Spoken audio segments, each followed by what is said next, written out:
defending midfield. But obviously everybody wants to look at the attacking front led by Nick Marcanic and his USL Championship single season record, 28 regular season goals. Something like that. So 1H would be gone.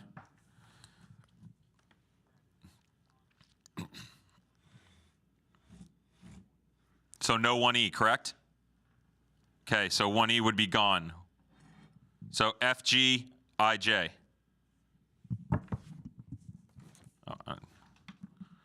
Okay, so on-can comment into A Tale of Two Seasons of sorts. I'm out of the way. Josh resets. So wait, we're cutting H. E and H. E and H. Yep. Yep. Okay.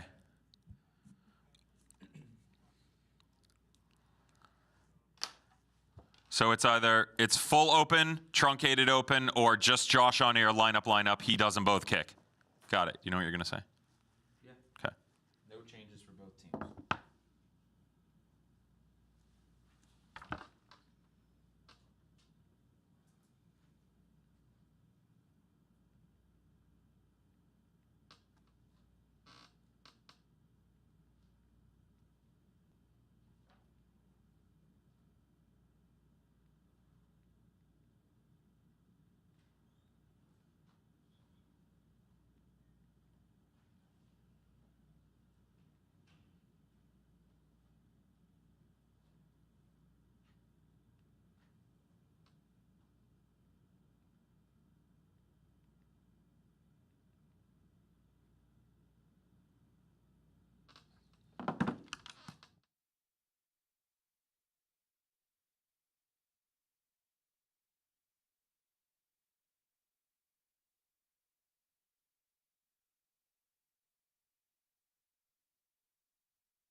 This is the USL Championship playoffs presented by Maranich. From Mount Pleasant, South Carolina and Patriots Point, it's the Charleston Battery and the Tampa Bay Rowdies.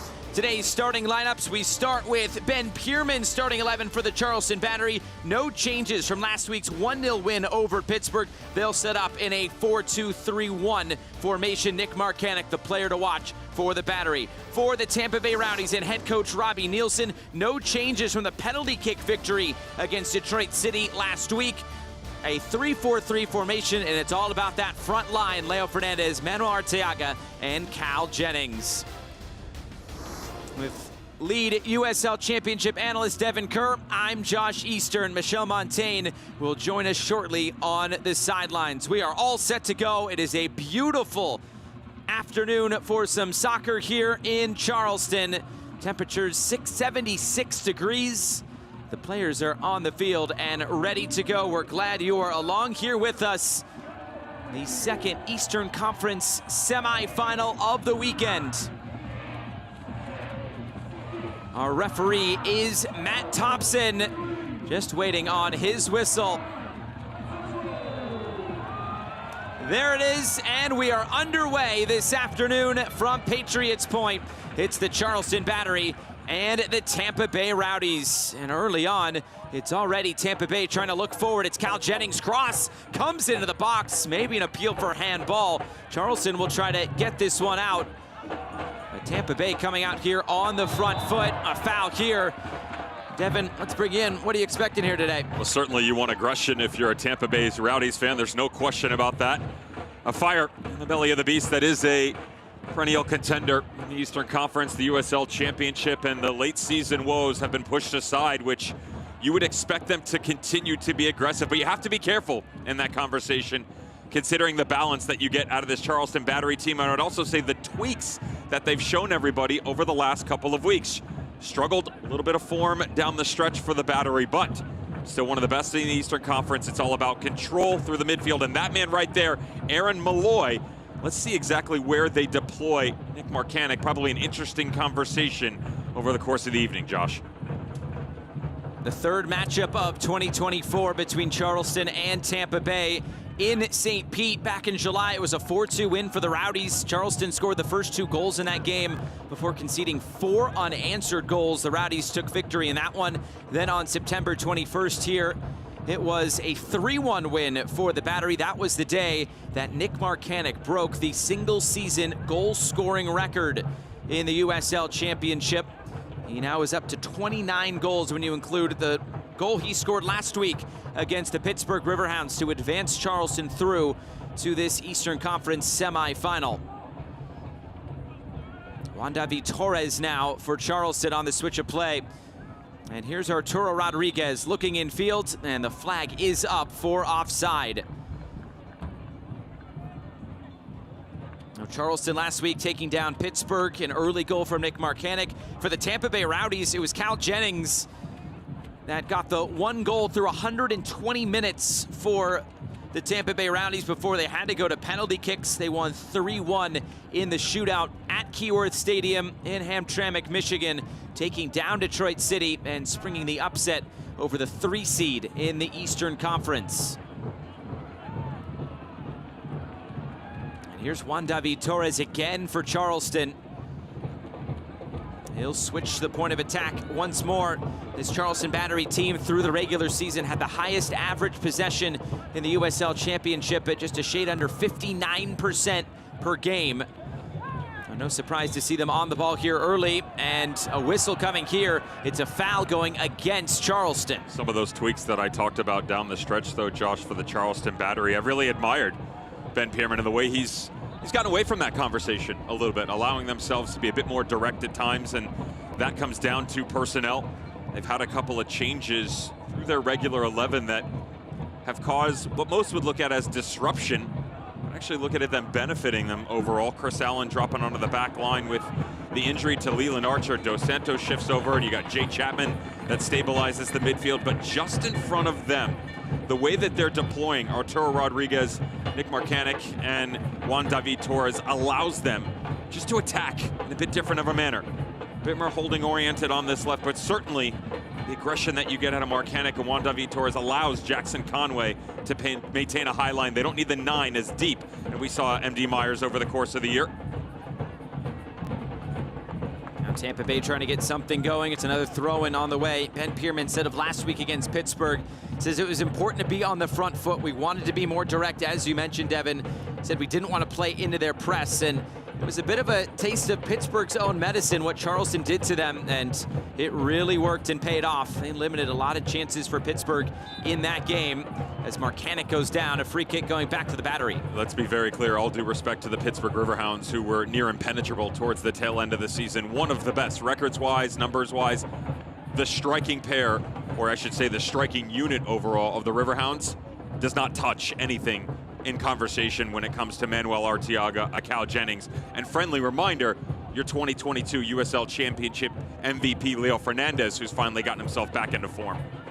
It's a very different look. They're better in smaller spaces. They have the ability to break you down in such a variety of ways. They go direct up over the top, side to side. They give you a little bit of everything on this attacking front.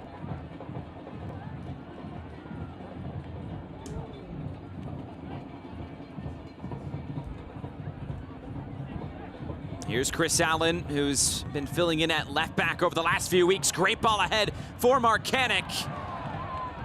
Doherty sees this one out of play. He'll help Marcanic back to his feet, or maybe he's just trying to get the ball. It's a goal kick on the way. The back line that has become first choice selection for Robbie Nielsen.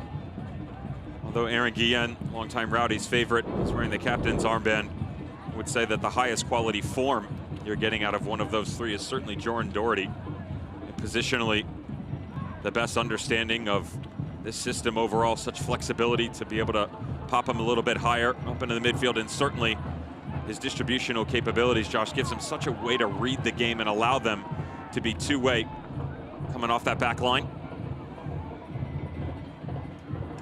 And Marcanic trying to move it out wide. He'll keep possession here for Charleston, and he'll look to cross. It's blocked out of play, and it's the game's first corner kick coming for the Charleston Battery.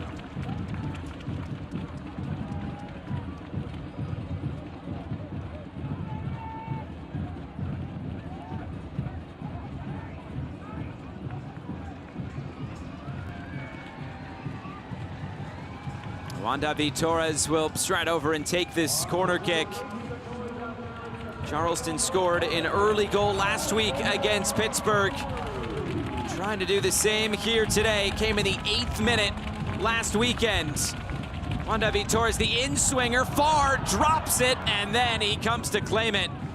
There was some traffic there in that 6-yard box. There's a ton of confusion as well. Lewis Hilton beside himself, trying to have a conversation with the sideline, didn't know which mark he was supposed to have, and on the back end of it, just lost Dos Santos with all those bodies in front of the box. Very fortunate on the back end of this bobble that they're not able to pick something up out of it.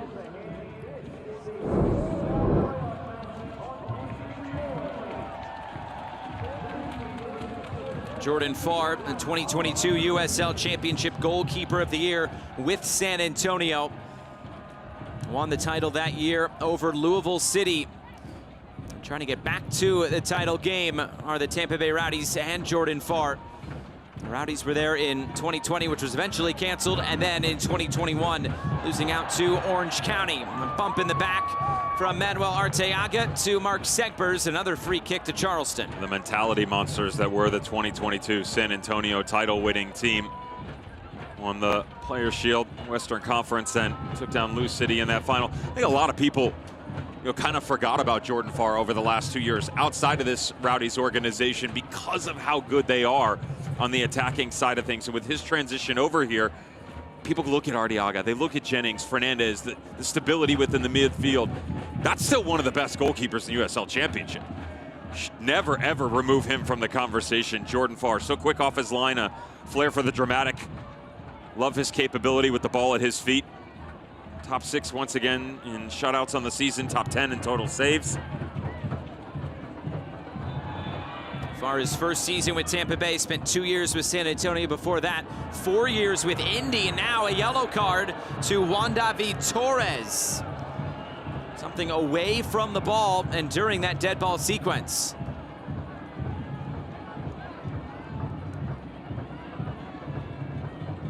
Something to monitor now for Ben Pierman and Charleston in front of this sellout crowd here at Patriots Point. A free kick for the Rowdies.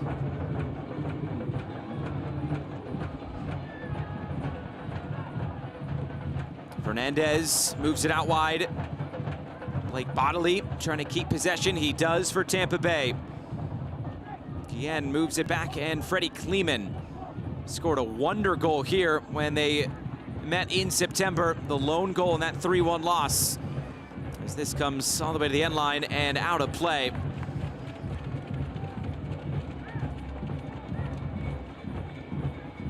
The Tampa Bay Rowdies 1.47 points per game this season. It is their lowest points per game since 2018 when they're at 1.21.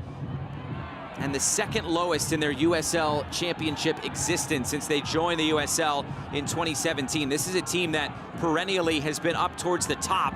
And at the beginning of the season, we thought they would be up towards the top. There was Mother Nature and some other factors that contributed down the stretch of the season. But when this team is playing true form, they are one of the best in the league. I can't say it's the only one, but to me, the biggest one is certainly the Storms and what they had to encounter during the hurricane season in South Florida. Understanding that out of their 14 wins, 12 of them came in the opening 22 matches. Statistically, this team was top 5 in most major categories: goals against average, clean sheet shutout percentage, points per game, and goals per game. And if that law of averages would have continued, Josh, they would have been just one of 2 teams in the USL Championship to complete such a feat. But then they stumbled down the stretch. They were based out of South Florida in the Fort Lauderdale area. It was very difficult for them, with their family moving as well, to really establish any sort of rhythm, both on and off the field. But then you get a little confidence back, you return to the friendly confines of your training facility, and all of a sudden, one fit in front of the other starts to become a daily routine. The only team in the USL Championship, by the way, that finished top 5 in all those categories, the Charleston Battery.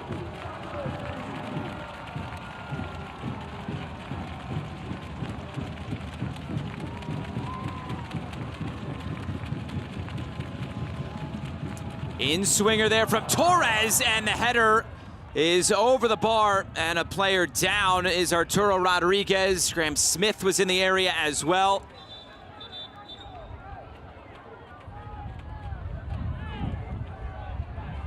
Already some jawing here early on. Crisostomo, you can see blood coming out of his face. Oh boy. Just a ton of bodies trying to make a move on this near post, and as he comes high, it looks like he might have got stepped on. Really quick to the trainers on the sideline. Arturo Rodriguez wasn't happy, but there was certainly a ton of contact here on Crisostomo.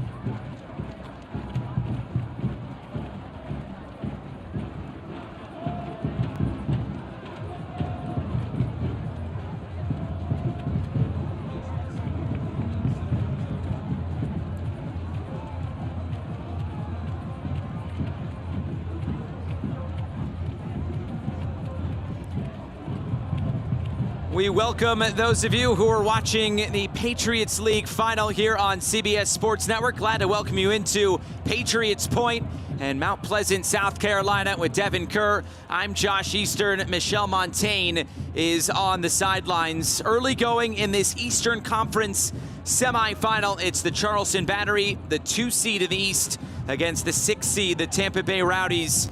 No score here in the early going. And right now a stoppage in play because of an injury to Danny Crisostomo.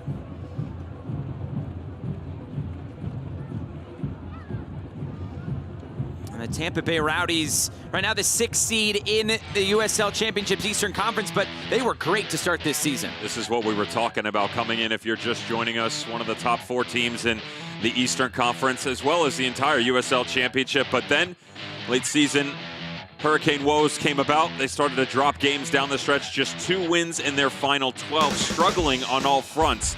But they've gotten back home. Everybody has returned to their daily routine. And finally, they've got confidence. Certainly doesn't hurt, that it's now postseason time. Robbie Nielsen, the head man for the Tampa Bay Rowdies, his first season as Rowdies head coach. Spent time overseas in the UK and Scotland and in England as a coach and a player.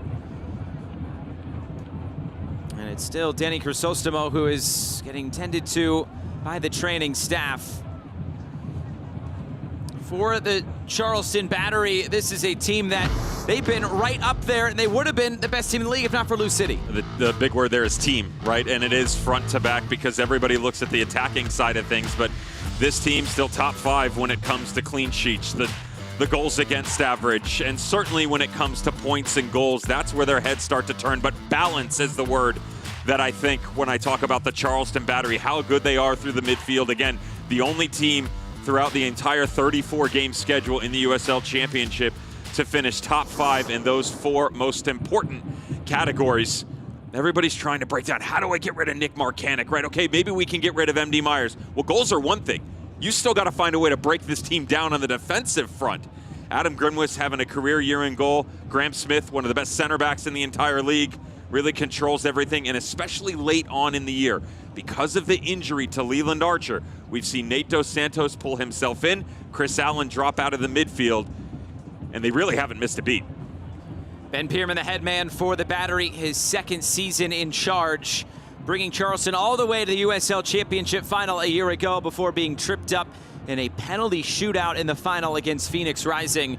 But right now, the USL Championship playoffs run through Patriots Point. Remember the other Eastern Conference semifinal last night, it was Rhode Island FC, the team in their 1st season in the USL Championship. They took down Louisville City by 3-0.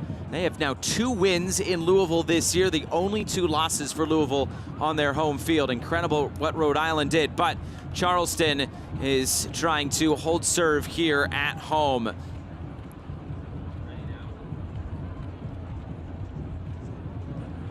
Not on camp. Let's welcome in the 3rd member of our team, Michelle Montaigne.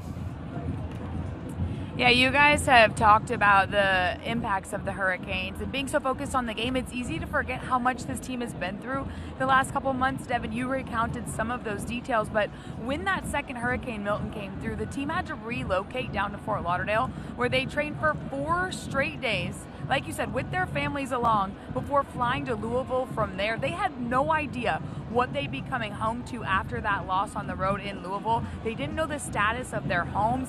And then they came home, like you said, luckily they were able to not be displaced, anyone on this team in specific. But from then on, Robbie Nilsson said they've gotten quite confident playing away from home. And considering they haven't played a true home match since September 14th, they need to use that to their advantage today.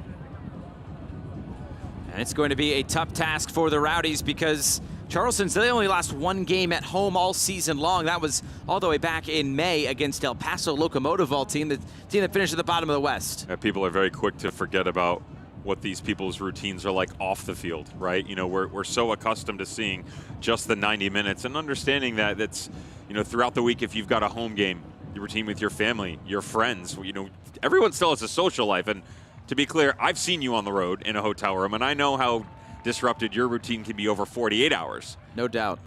Imagine yourself in that situation. Yeah. Just trying to make light of it, right? Like, people are just trying to find familiarity within all of this because they are still humans. They're still people, and we are creatures of habit. And so when all of that is pushed to the side, your mind starts to wander into really uncomfortable places. Living in the South Florida area as well, I can tell you that while I did not experience anything that went on the west coast of Florida, and sending all of positive wishes to everybody that went through that, the East Coast was disrupted as well. And so I kind of got a little bit of what they had to go through, and I've certainly seen it in previous years. It's not a fun thing because at the end of the day, you have to take care of yourself and your family first and foremost. Yeah, it's a lot that can weigh on the minds of these players, but they fought through it. They finished the regular season with a draw and a win. It was a big 3-0 win over Indy 11 on the last day of the regular season, then going into Detroit, one of the toughest places to play, and they win it in penalties last week. But back to play. It was a long stoppage because of Danny Crisostomo, who was down injured. It looked like there was a cut on his face or his head, so we'll see what his status is moving forward. but a long stoppage. I'm sure we'll get a decent amount of stoppage time now at the end of this first half.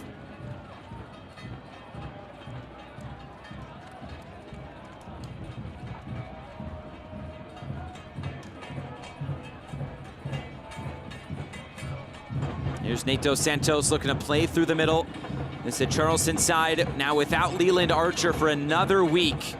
He's battling a lower leg injury, which has kept him out of the starting lineup. Here's Jackson Conway trying to rip one from distance. It's taken by Jordan Farr. Conway starting his second straight game now for the Charleston Battery in favor of MD Myers. Ben Pierman very happy with the form that he's in up top, and said coming in this specific matchup tonight, his ability to just maintain pressure because he's quick on the turn, likes to immediately step in behind, but the physical side to get a body on someone like Freddie Kleeman or just in those half spaces suits him quite well.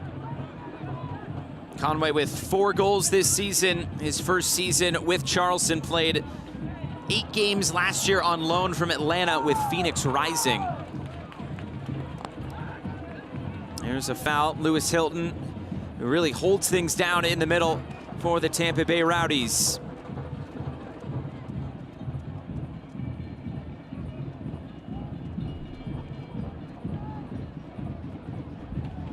There's Juan David Torres, and Charleston looking to keep the ball. As we talked about earlier, the most average possession in the USL Championship regular season. Here's Allen. And now Rodriguez looking for the square ball, and Torres trying to play through lines. This will run out of play, and it's a Tampa Bay goal kick. The USL Championship playoffs are presented by Terminix. Glad you can be with us here from Patriots Point in Mount Pleasant, South Carolina. The second Eastern Conference semifinal of the weekend. It was Louisville City getting bounced by Rhode Island FC last night.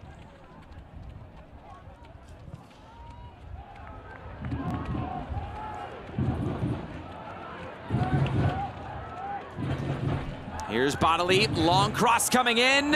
Grinwis was up to contest with Adam Grinwis, but it's the Charleston goalkeeper who comes away with it. Just well read by the goalkeeper. Difficult for Cal Jennings the way that he started his run here, because he's got to bend it back over his right shoulder, and actually gets a pretty good step between Chris Allen and Nate Dos Santos. The vision by Adam Grimwis, everything on this save. See 97 out there. That is because there was blood on the jersey of Danny Crisostomo. Not wearing his normal 17. He's now wearing 97.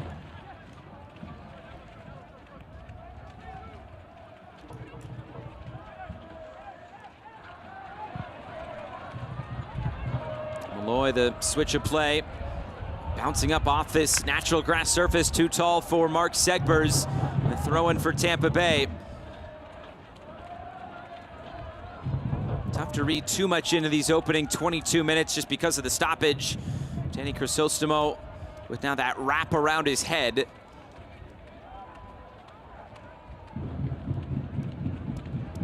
Have you ever needed treatment like that during a game and carrying on? I've had a pretty bloody gash before, never on the head area. I had a pretty large one on my left elbow one time. That had to be wrapped and put down, and of course they make you change your jersey. You got to stay off. You have to make sure there's no blood, right? And make sure everything's safe and secure. Never on the head side though, especially in the modern era with everything that we know about head injuries. Concussion protocols have to be oh so careful, especially in those contact situations like that. Kleeman, a challenge in on Marcanic, a foul against the Tampa Bay center back, and a free kick to the Battery.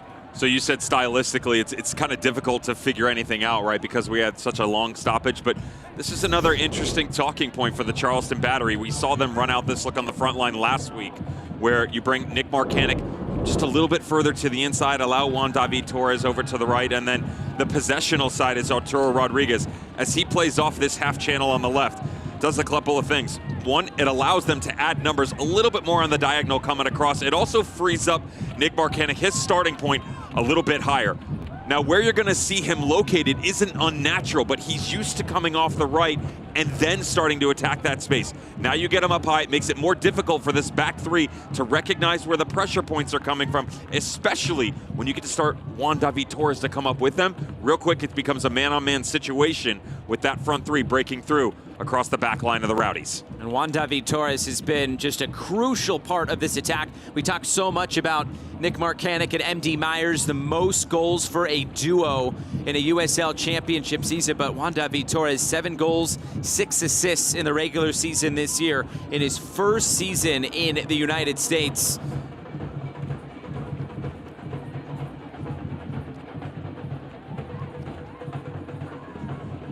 Here's Arturo Rodriguez backtracking. Nate Dos Santos and back for Grinwis.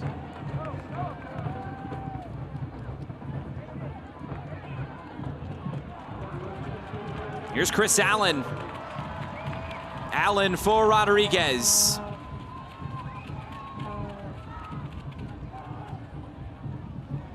Charleston spending a lot of time in this area of the field here in the early going.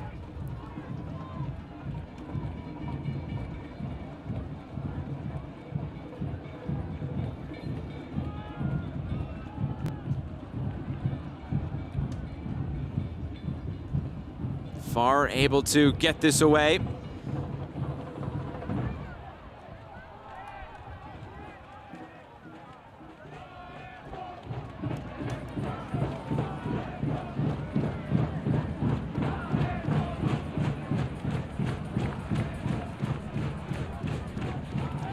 Charleston again starting from the back.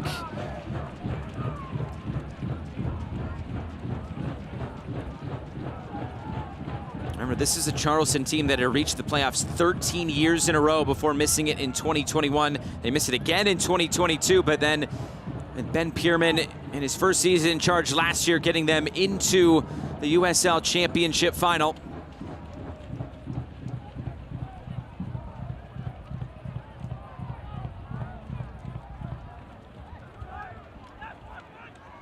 Defensively, the same sort of shape that we saw for the Charleston Battery against the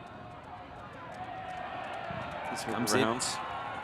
Cross blocked down, and Charleston will get it out. Start a little bit deeper, puts a lot of pressure on Lewis Hilton, and Crisostomo in the midfield nearly forces every sort of movement to the outside, unless you attack it in that fashion, direct up over the top on the diagonal. Again, trying to get some sort of rhythm between this front three. Arteaga, Jennings popping themselves up hard to get any sort of shape with Fernandez in front of that midfield four. But these are the talking points that you run through, right, in your game plan. Okay, if we start this way, how do we adjust? Certainly the idea that you flatten it out a little bit, allow those two to spearhead your defensive shape, and then push them to either side. Wonder how much they try and attack this right-hand flank, Josh, with Chris Allen coming in, although he has been very good. Possessionally, you'll see him on the ball a lot more than you would out of a Nate Dos Santos, and as he comes, that opens up a lot of space in behind. Forces Dos Santos, or could, in awkward positions. There was Nick Marcanic with the chance. It was slipped in by Jay Chapman to flex out of play, and a corner kick coming for Charleston. And the whole idea, again, the arrival point for Nick Marcanic, if he's higher, if he's a little bit more central, it allows him to have the ability on the quick diagonal to get it on that left foot of his sooner. If not for the captain and Aaron Guillen and fully understanding what the scouting report is.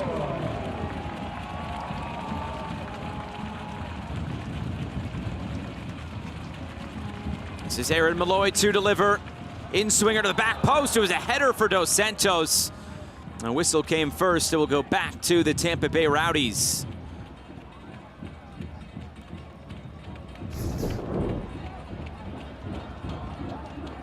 Nothing doing here on the corner kick. And Tampa Bay want to go quick on the goal kick. Nothing doing. And the Charleston Battery get it right back in their possession.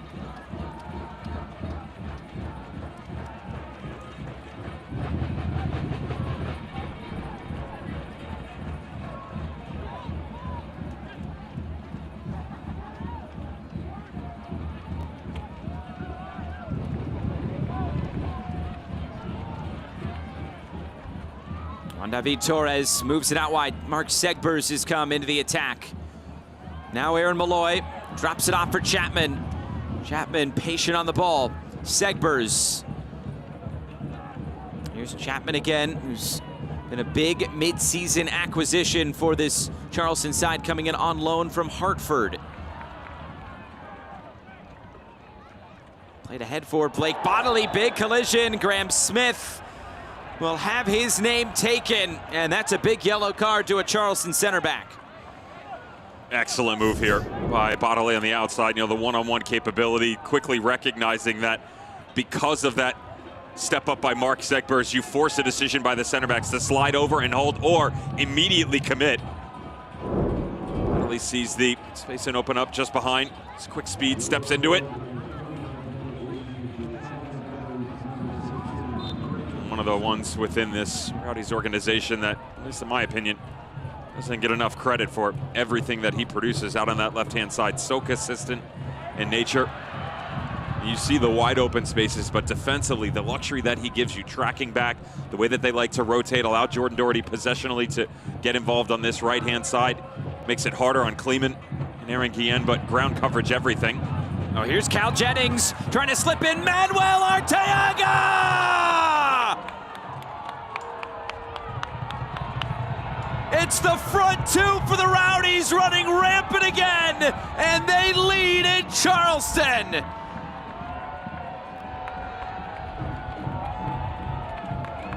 And they've tried to go direct a couple of times over the past few minutes. Defensively, they've really struggled. But on these turnovers, if you advance numbers high quickly, you can catch the battery out of shape a touch. We just saw it a second ago on the far left side. And yes, the benefactor off the poor first touch on Jennings, the deflection off Dos Santos. And they get a little bit lucky. This ball's behind Arteaga. Watch the way that he adjusts his body right there. His ability to slow, quickly adjust his hips to be able to get enough momentum across the ball, come behind it, to redirect it away from Adam Grinwiss's everything on this opening goal. Beautifully taken by the Rowdies in transition. 18th goal of the year for Manuel Arteaga. It is only his 4th goal since the start of September. If they can get Arteaga going, it was Cal Jennings who scored the goal last week against Detroit. Boy, they could be a dangerous duo in these playoffs. They've already been a dangerous duo this regular season. And what a combination it has been between those two all season long.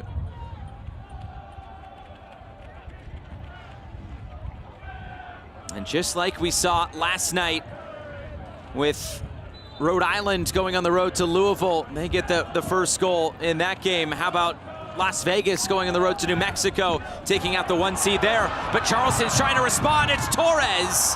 Not enough power to beat Jordan Farr. What I'm trying to say is these road teams, they're coming to fight. It's a mess for sure. Good response, though, by the Charleston battery. And I recognize what Juan David Torres is trying to do. When he gets it on this left, he wants to hit it first time because he can get the most out of it. The problem is he doesn't catch it clean. And number 2, Jordan Farr recognized it. He immediately saw the way that he had positioned his body and where the ball was, that he was going to try and have a go from distance, started to cheat to the near post, and the quality save. Tampa Bay so good when they score that first goal. Remember, Charleston, they've only lost 1 time on their home field all season long. Same could be said for Louisville last night as well. Long switch of play is a bit too far. But recognize that although in terms of open field of play due to the injury, we're probably only about 22 or 25 minutes into this because of Danny Crisostomo's contact on that opening corner. But in the last 7 minutes or so, a lot more direct, a lot more diagonal switches. One of the things that the battery do defensively is they cheat a little bit to the inside. They're so good of the marking backs coming off that back line with Chris Allen and Mark Segbers. They can mark you one-on-one. If the ball goes down into the channel, absolutely. But the weak side support is incredible in nature. So as you come, that allows your wingbacks, if you go on those quick diagonals, to get a little bit higher, makes it more difficult to mark in transition. How much does that play into Chris Allen also not being a natural left back? The ironic thing, though, is that the switches are coming from his side right now. So that's trying to lure him out. It's a cat and mouse, right? They're trying to go diagonal to the left. They want Bodley to get in and Arteaga to challenge. Chris Allen has to come higher. If he doesn't come higher, that means defensively he is sitting deeper, and that's where you can maybe start to exploit those one-on-ones, but that's one of the ones where, okay, I'm not going to draw out as much, then you start to attack the other way. Right now, they're happy to continue down that left-hand side. We talked to Ben Pierman about the game back in September on the 21st, a 3-1 win for Charleston. He said that game will definitely be used in scouting, but he said going to be interesting to see what the tweaks are to this game and how Tampa Bay approaches it this time around. So we're starting to see that now chess match between the two managers. Here's Juan David Torres. Cross coming in, back post, header down, pushed away. Nick Marcanic on the doorstep again. One of their responses tactically is the switch by Marcanic over to the right. Juan David Torres comes left in. Arturo Rodriguez comes into the 10. Quick, notice his head up the entire time, Juan David Torres. This is eerily similar to the goal that we saw last playoff match against the Pick Riverhounds, and it allowed Nick Marcanic to go and attack. The difference is here just a little bit further in nature from the outside. Again, really good timing by the Battery moving forward. Another chance to cross. It was Malloy, now it's Conway, it's saved! Jordan Farr showing that form from a couple years ago where he won Goalkeeper of the Year. A strong right hand. There's just so much power on this secondary effort put forth. The difficult angle on the first ball right there. A bit fortunate Jackson Conway as it comes off Aaron Guillen, but quick on the draw. The way that he plants his left foot to allow him to come back across the body. Corner kick, back post, saved off the line! Crisostomo ended up in the goal! Tampa Bay selling out defensively. Right on the goal line was Crisostomo, and Charleston still searching for an equalizer. Torres, here's Conway laying it off, Torres saved! And Jordan Farr will take a moment on this one. 3 in a row here for Jordan Farr, just trying to slow things down and utilization of his French vocabulary on the end of it. If you're a good lip reader, well done. Get the header on the back post. Pressure, he's up high, he's out of sorts. Defensively, sort of the Tampa Bay Rowdies just scattered. And again, this is the change, though, that we just talked about. The first one is the header, then it's Jackson Conway up the set piece. You're losing the body in transition, and now all of a sudden, it's different attacking points. And Josh, 36 minutes in, 25 in the run of play. Players establish tendencies throughout the course of the season. Your body then goes into that with a scouting report, and then in the opening portion of a match, you think, okay, this guy's attacking here, we're seeing this there. Flick your wrist, and now it's a totally different look. Juan David Torres on the quick cut back to the inside. Same thing with Nick Marcanic on his switch to the right. This is the DNA of the team that we saw propel them into second place in the Eastern Conference and second highest point total in all the USL Championship in 2024. Charleston not going away easy in this one. Their last come-from-behind win was in early September against Sacramento Republic. You can see the opening goal. They scored 2 unanswered to win that game. And now another whistle and a yellow card is coming out. This will be for the Tampa Bay captain, Aaron Guillen.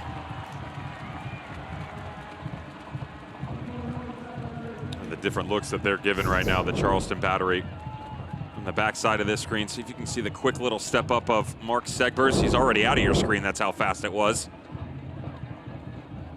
The underlapping outside back came through, a shift over by the Charleston Battery. Well recognized, by the way, from Arturo Rodriguez to even open up the passage on the right side. Can really clean on their touches over the course of the afternoon so far. This Charleston Battery team is 83% over the course of the season, hovering at around 91 right now. Just watch how quickly it's popping off everybody's foot. Touch and go, touch and go.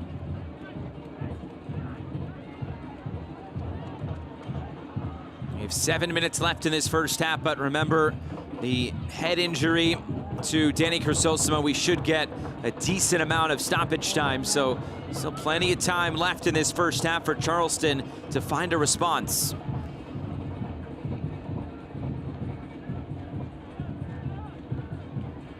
Rodriguez down the line, Marcanic. Marcanic bouncing off a few bodies. Now Chrysostomol looking for Bodily down the line. Tampa Bay able to find the way out down the left. Cal Jennings. And quick ball movement by the Rowdies to keep possession. Doherty. Now Blake Bodily, a chance to cross. Long cross looking for Nick Moon. That ball did eventually go out of play. It's a goal kick, but that was some good stuff there from the Rowdies.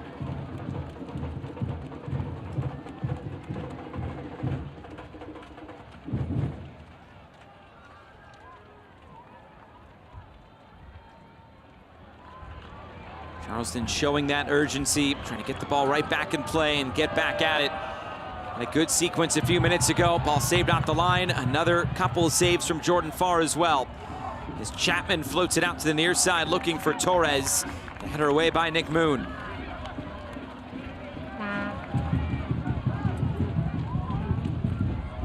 Torres looking into the box, and there's Jordan Farr just in front of Jackson Conway.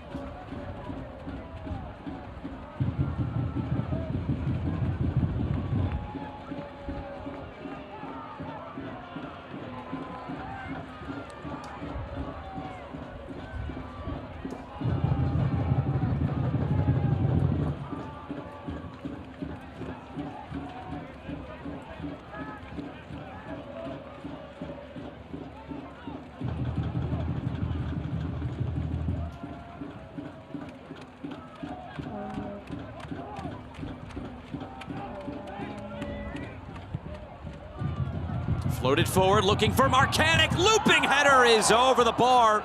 Was it touch? Marcanic said it was. Referee says no. He's done a really good job, Marcanic, of finding these long balls up over the top. Arturo Rodriguez found them now twice in succession. We've seen Juan David Torres. Notice in the variety of ways as well that he's attacking. It's over the back shoulder of Aaron Guillen, coming quick on the slant. This time he's just a little check to the near post and then floats off the backside of Freddie Kleeman. Certainly Jordan Doherty had his hands full over the opening 15 minutes with the 2024 Golden Boot winner. Nick Moon trying to cut it back. Cleaned up by Chris Allen. Now here's Malloy. Segber's trying to advance forward. He moves it down the line. Rodriguez. He goes down. There was a foul. Charleston want to go quick.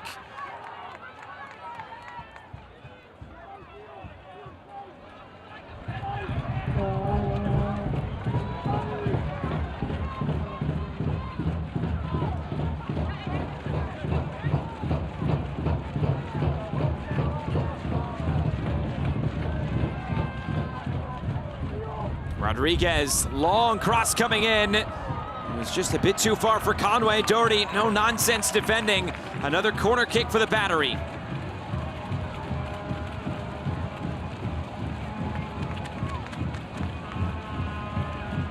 Already corner kick number 6 in this game for Charleston.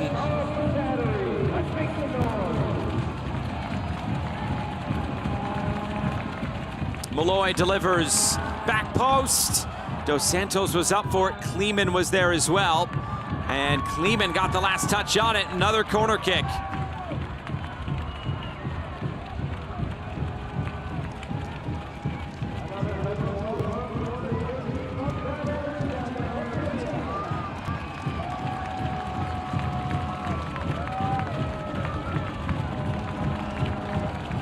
Now Juan David Torres to deliver. In swinger, the header, back post. Now it comes back across and headed away. It was Doherty on the line. Torres goes low and Farr takes it. But non-stop pressure here from Charleston since conceding. I talked to you guys earlier about Jordan Doherty and the versatility he gives you with the ball at his feet coming off the back line, but defensively, the reaction that he has here, I mean, understand, he's got Fernandez on the ground behind him, turns to his right, then takes a step backwards in order, when this ball comes back across, to have the game-saving header. I mean, that ball right there is headed in the upper corner, no doubt about it. really well done by Jordan Doherty defensively. It's now 2 goal line clearances for Tampa Bay in this first half. Allen.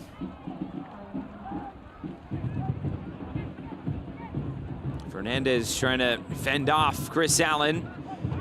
Played down line, it stays in play, but possession conceded again. Right now, Charleston holding about 72% of the ball. 11 shots to 1, 7 shots on target for Charleston. Feels like it's a matter of when and not if they score, but Tampa Bay is putting up a very good defensive wall in front of that goal.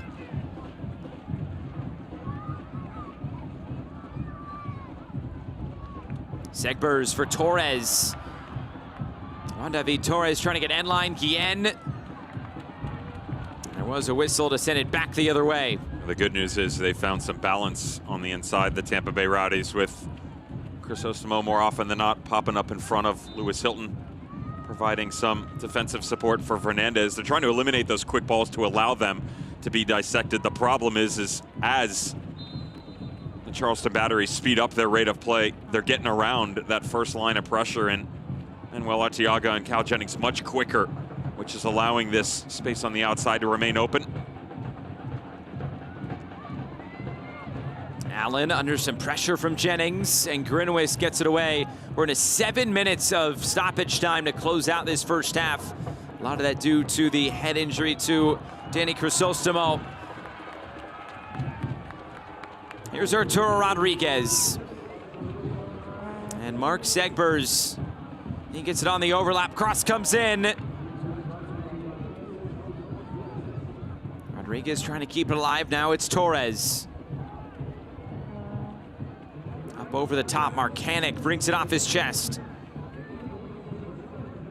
Torres now. Jay Chapman. Broken up in the middle, but taken back by Torres. Looking for the centering pass. And cleared away before it got to Arturo Rodriguez.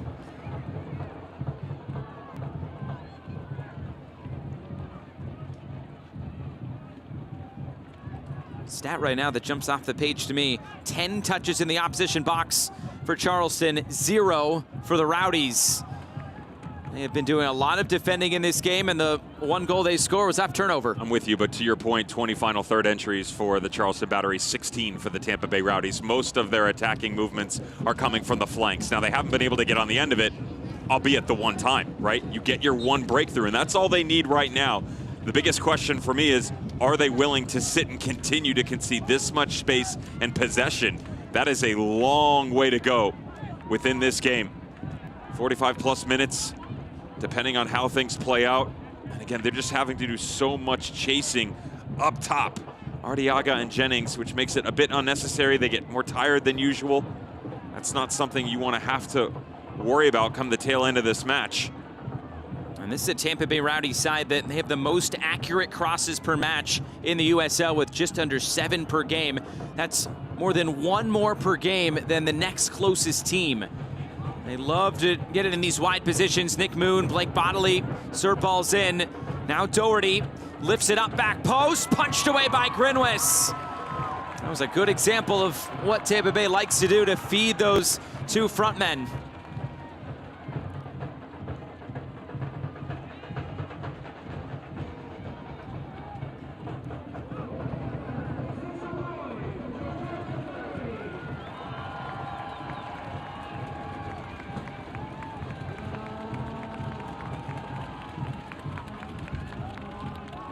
Play in behind. Kleeman will see this one run out of play. A similarity to last year for Charleston. Last year they played their first round playoff game on a Sunday. The day before that, the 1 seed Pittsburgh, they went down. The 2 seed Tampa Bay, they went down. So Charleston came into that game in the first round against Indy 11 last year, knowing that they were the top dog in the Eastern Conference. A little bit similar to today, because now Louisville goes down yesterday. The whole league runs through Patriots Point. A challenge put in here, and a yellow card coming to Mark Segbers. Now half of the back line for Charleston on a yellow card.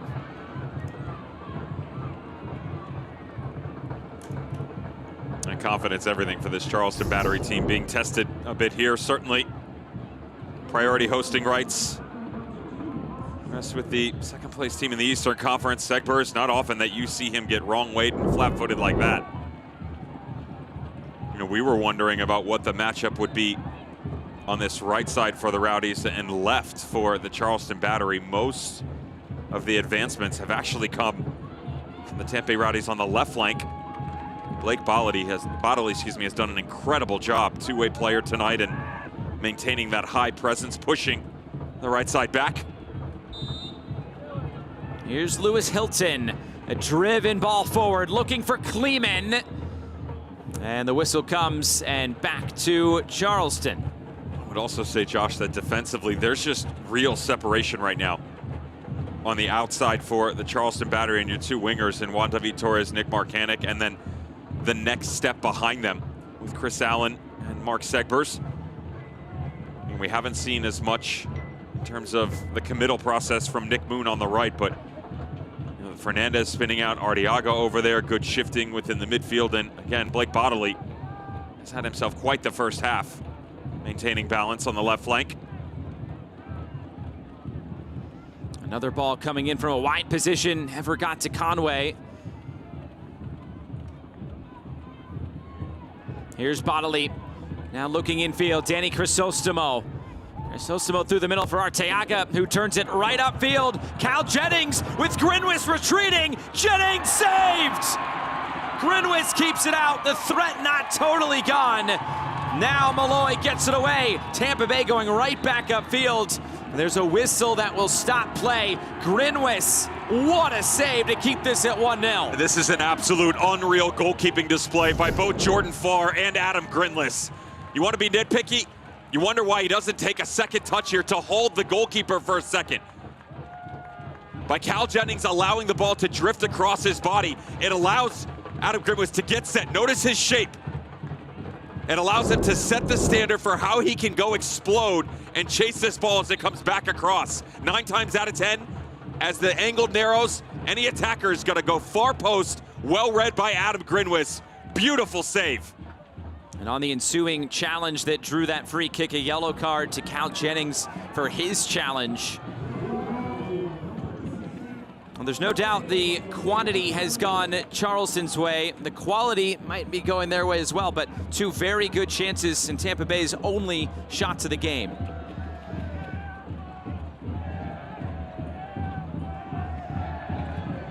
Here's Doherty. Again, there's that long switch of play that you've talked about.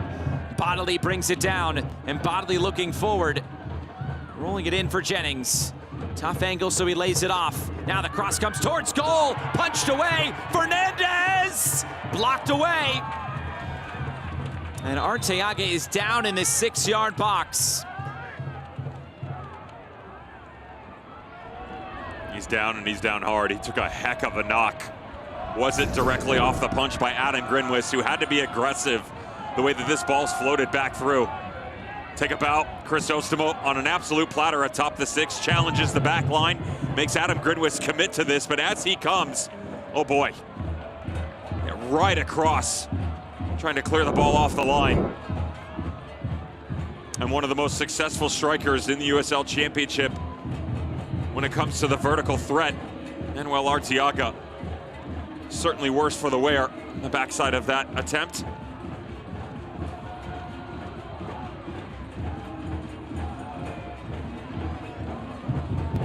Arteaga back to his feet. Maybe a few more extra marks on that side. Some battle scars.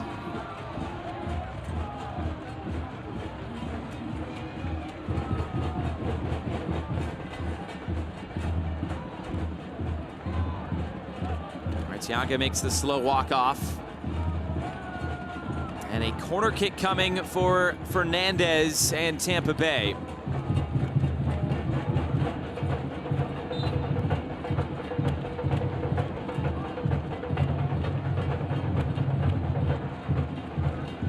In-swinger playing right into the middle, header away by Smith.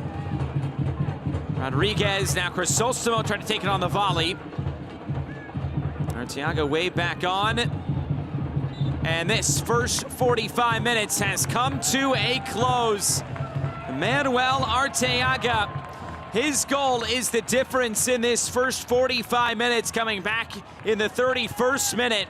The Rowdies on the board, and they have the lead going into the break. Let's send it down to the field with Michelle Montaigne, who's with Robbie Nielsen. Coach, you know the score when you guys are leading at the half. You guys unbeaten so far in the season, but under relentless pressure from Charleston. What do you need to see defensively to keep this lead in the second half? I think we just need to keep working hard. You know, Charleston are a really good team. Probably the better the play, but we've had the better chances. When you come in here, that they would have a lot of possession and deliver crosses, but we've hit them on the counter, we've hit them through switches of playing. We just need to continue doing that. Best of luck in the second half. Thanks. Halftime from Patriots Point in Mount Pleasant, South Carolina. It's the Tampa Bay Rowdies looking to spring another upset in these USL Championship playoffs. They lead by a goal to 0. We'll send it to the studio with Ian Joy and Michael Lahoud. Halftime from Charleston.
The USL Championship playoffs are presented by Terminix. Getting set for the second half from Mount Pleasant, South Carolina. It's the Charleston Battery and the Tampa Bay Rowdies. We send it down to the field. Michelle Montaigne is with Charleston head coach Ben Pierman. Coach, a relentless attack from your guys there in the first quarter. How do you guys convert here in the second half? Yeah, just got to keep sticking to what we're doing, move the ball, be selfless. They cleared a couple off the line, made some good saves. Got to keep getting behind them. And look, we have 45 minutes to do it. We don't have to be over urgent, make poor decisions. A little bit disappointed in the soft goal, but you got to give Tampa credit. So we'll see what we got in the second half. Hopefully time to respond. Best of luck. Thanks. Getting set for the second 45 minutes here with Devin Kerr. I'm Josh Eastern. We just heard from Michelle Montaigne there with Ben Pierman. A big second half on the way for the Battery. Trying to avoid being another upset in these USL Championship playoffs. Both games yesterday saw the 1 seeds in the respective conferences eliminated as we get this second half underway from Patriots Point. Already an early foul, Nick Marcanic going down. There's a lot of pressure there from Charleston. The later portion of that half, do you expect that or a similar game plan here in the second? You would certainly hope so if you're Ben Pierman, but take that word pressure, and I love the way that Ben Pierman addressed that right away with Michelle. He said, we don't need to rush anything, right? One of the things that teams get to come postseason time is they get to this emotional plateau of we're rattled, we're frustrated, we have to change in order to find success, when in fact you need to stay the course. So come out, have that immediate energy that we saw close out the first half, but also understanding where these threats were coming from for the Rowdies. Here's Rodriguez, blocked in front by Bodily, and they are picking up right where they left off, Charleston. Segbers trying to move it out wide again. Arturo Rodriguez. Return ball up top, Graham Smith, and Charleston will work it around. This is a Charleston side that was just so prolific in goal scoring this year. The second most goals in the USL Championship this season. When you include the playoffs as well, it's 69 goals for the Battery this year.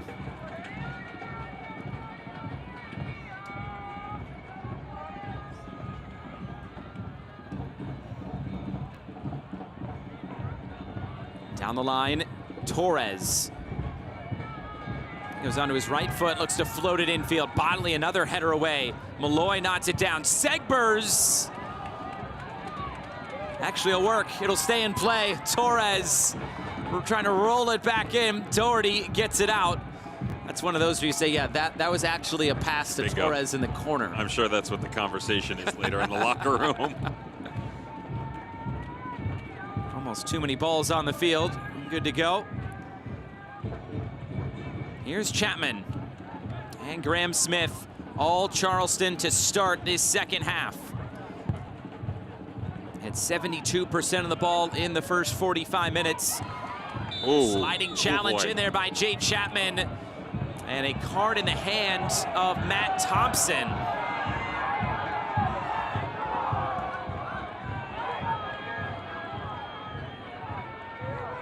Real time, don't really think there's an argument. Studs up, coming straight through on Lewis Hilton.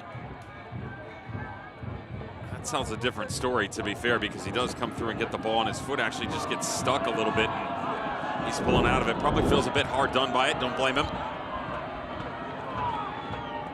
Certainly, the real run of things, it wasn't him just leaving his feet, coming in on Lewis Hilton.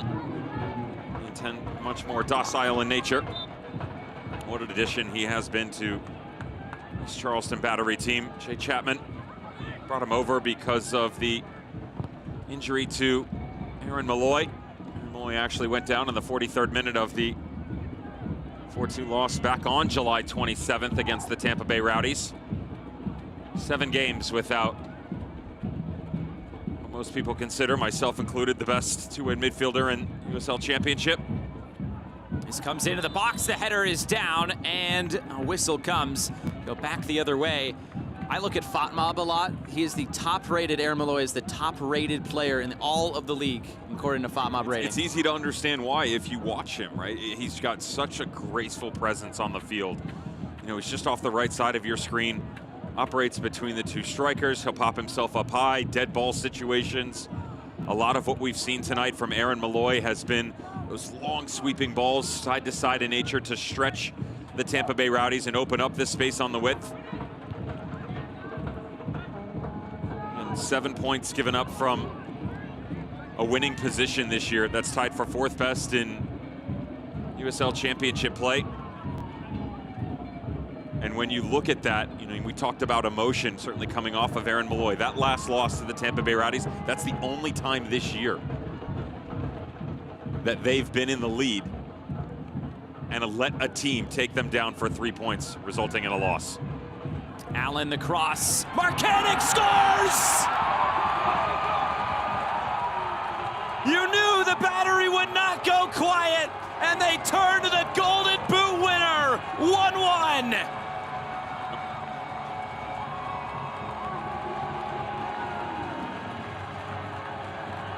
This first initial ball comes from Juan David Torres, who had dropped real deep into the midfield. Malloy gives him the option to come back off instead. There's another one of those long balls that we talked about, and this is the advanced position that we saw quite a few times against the Pittsburgh Riverhounds.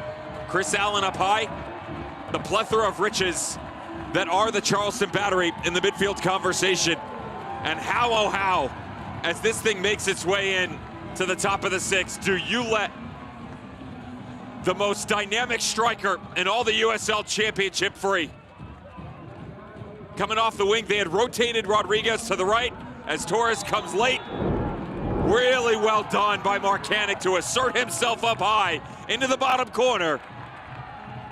And back to square one.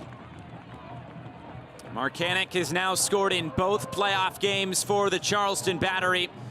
And right out of that replay, yellow card to Manuel Arteaga, the striker, the goal scorer for Tampa Bay, into the book.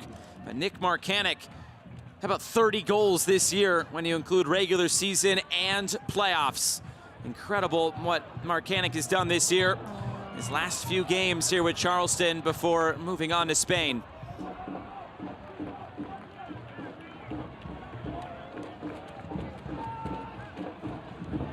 It's impressive from Nick Marcanic. Again, the regular season is one thing, but to continue the momentum heading into postseason play. The modern era, which stretches back to 2011 for the Charleston Battery, 13 previous Golden Boot winners.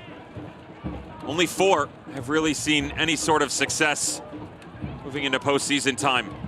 5 previous knocked out in the first round, 2 previous knocked out in the second round, 2 didn't even make the playoffs. 9 out of 13 have basically fallen flat coming into the postseason. Only 2 prior have actually won the title. Cameron Lancaster of 2018 didn't even play in the final, by the way, because he was hurt for Lou City. And go all the way back to 2013 and the Orlando City teams that were so incredibly consistent. Dom Dwyer won the Golden Boot that year and then hoisted the cup. 2 games, 2 goals for Nick Marcanic, and the scoring ways continue on. The referee will bring this back for a foul behind the play. Bodily was fouled as well. Playoff mullet Bodily's got going. You got that in the wheelhouse? You wear your hair like that? No chance. No? No. You don't have the flowing grace? No, it just kind of goes up. Up, up and out? Yes. Good turn. Cal Jennings striding forward again, getting by Chapman. It's a free kick, and what's the decision here? Chapman already on a yellow card. And now, if he doesn't get one here, he is walking on thin, thin ice. He knows it just gets away from him. It's a beautiful turn by Cal Jennings, and that's the argument from Nicky Law, Robbie Nielsen. A challenge in from behind. If anything, that's yellow. I can totally understand the argument on the first one, and that is a very short leash that will be presented to Jake Chapman the rest of the way after that tackle.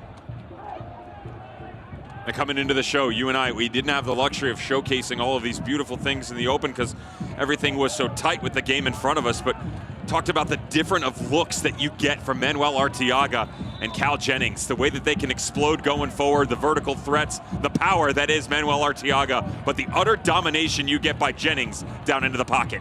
Hernandez lofts it in, the header away by Smith, and the clearance by Rodriguez. So Jay Chapman, definitely a player to watch here on a yellow card, and probably his last strike as well.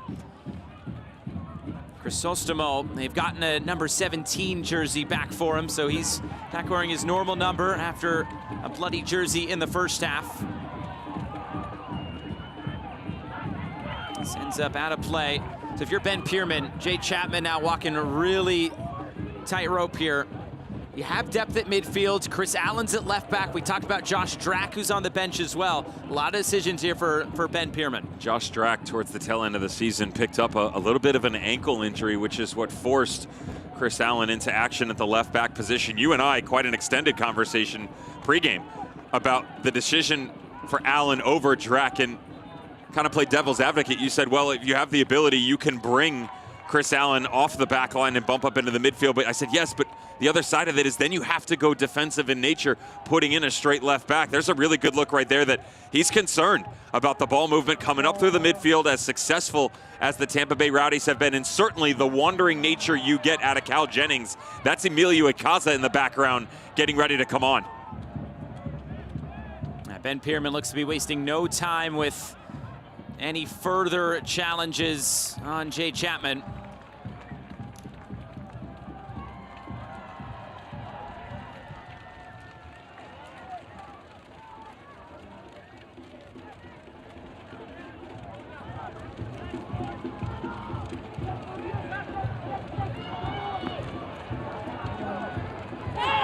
Zegbers, talk about walking a tightrope there, keeping that ball in play. Immediate turnover, Malloy whips it across. Juan David Torres is Allen on the overlap. Allen goes for goal, blocked away. Another chance is wide by Chapman. 6 saves in the first half for Jordan Farr, and another big stop here. Big ball coming out of the midfield. This is the vision and the long sweeping capability we talked about from Aaron Malloy, but credit to the patience of Juan David Torres. So good in one-on-one situations, but he allows this overlap to continue for Chris Allen. Thought he was going to cut it back. Torres couldn't get himself high enough. And on the follow-up, Jay Chapman, exclamation point to the shift that was, helped enable them to get back to 1-1. But after the yellow card, no chances taken here by Ben Pierman. His night's done. Icaza in the midfield, Myers up into the 9. You can see the frustration there from Jay Chapman as he exits. MD Myers, his 14 goals, 3 assists entering, was Golden Boot winner last year in MLS Next Pro with New York City FC2. He checks in for Jackson Conway. Icaza, 4 goals, 3 assists. The St. Petersburg, Florida native, playing against his hometown club now in the Eastern Conference semifinals.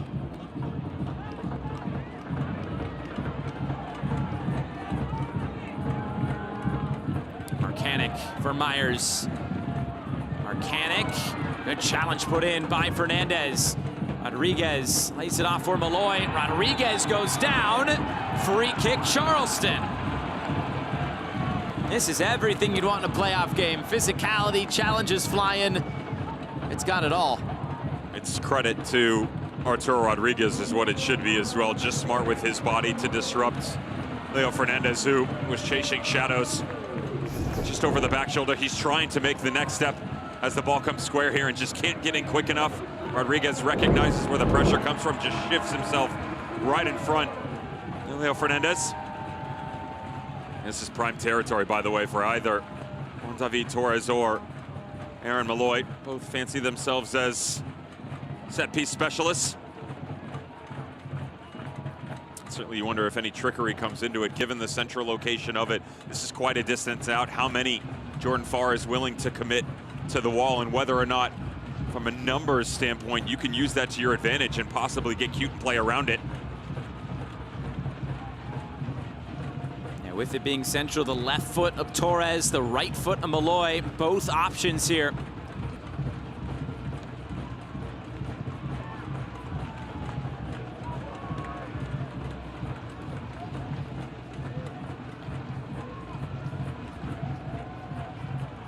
Charleston have gotten one back in this second half. Now a big set piece. Four-man wall for Tampa Bay. It's Juan David Torres on target and taken by far.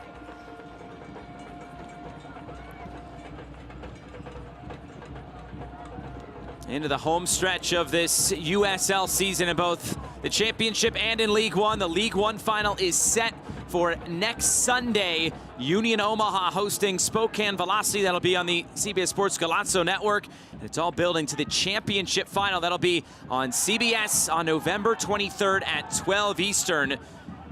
And of course, the conference finals, those will be next weekend as well. Still one more game to go tonight. Switchbacks in Orange County in the West. What a recovery it's been, by the way, for that Velocity squad. Lee Wiedman, former OKC man, former Charleston Battery man. We're to the 23 Eastern Conference title. 7 games winless down the stretch of the League One season, including 5 losses. What do they do in the first round?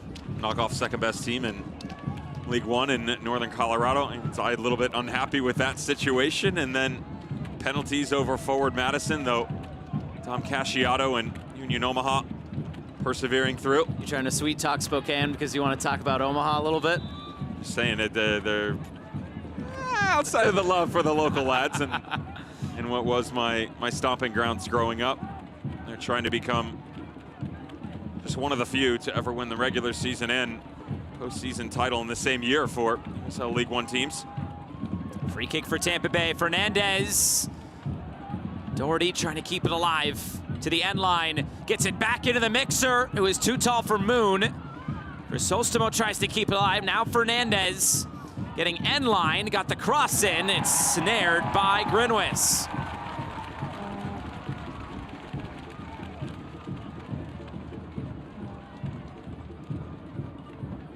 It's 18 shots to 5 for Charleston, and yet Tampa Bay with the higher expected goals. You can believe that.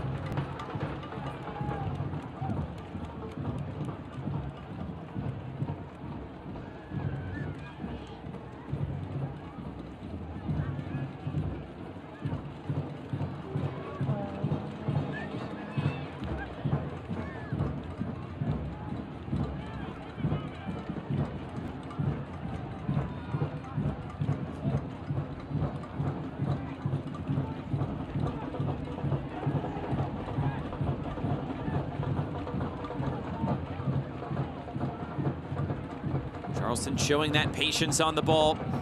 Highest average possession team in the league.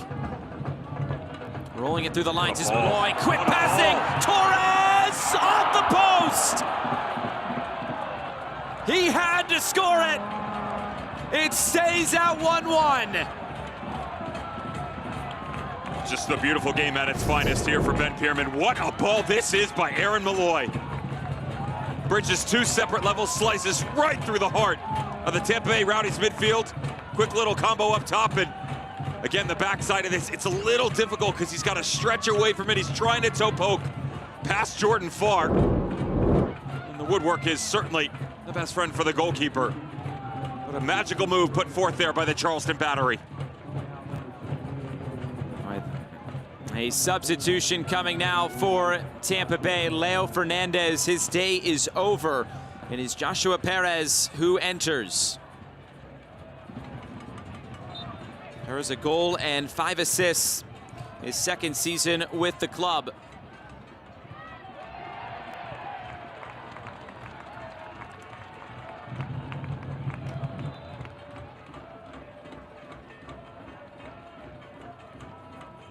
We talked about some of this in the first half, Josh, and how much defensive work that front line is having to do. Your biggest fear would certainly be removing Arteaga and Cal Jennings. Josh Perez is willing to step forth, though. You lose Leo Fernandez within it. He just had to do so much chasing underneath. Really difficult for him to establish any sort of partnerships over the course of the afternoon. Not the case for this young man. Bodily coming down the left, the cross, the header, steered wide, Arteaga.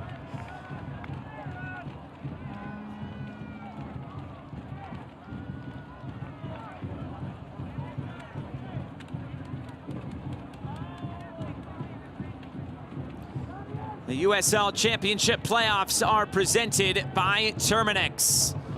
1-1 our score in this second Eastern Conference semifinal. Charleston on the move again, looking for Marcanic. Kleeman has to play this, but there was a foul on Rodriguez away from the ball.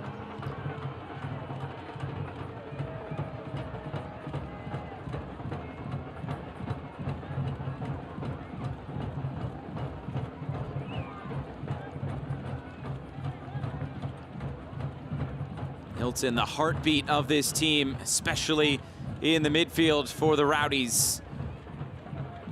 Hilton now in his 5th season with the club, formerly with Charlotte Independence and St. Louis FC in his long USL career.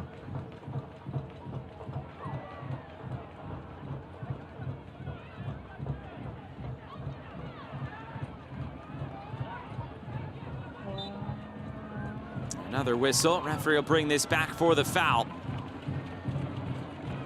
And Rodriguez staying down.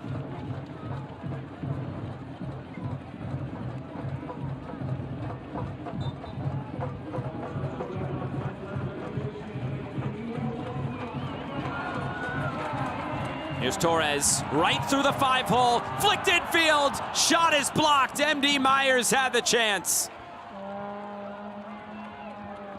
Doherty again playing a big part on that back line. Marcanic moves it out wide for Segbers. Marcanic gets it back. Now it's Torres. Looking infield for MD Myers. Kleeman helping that out of play. It's a goal kick. Juan David Torres was the recipient of beautiful build-up just a few moments ago, and the way that he's able to sneak this one too. The front line quickly. Excellent vision is the way that he splits the back line.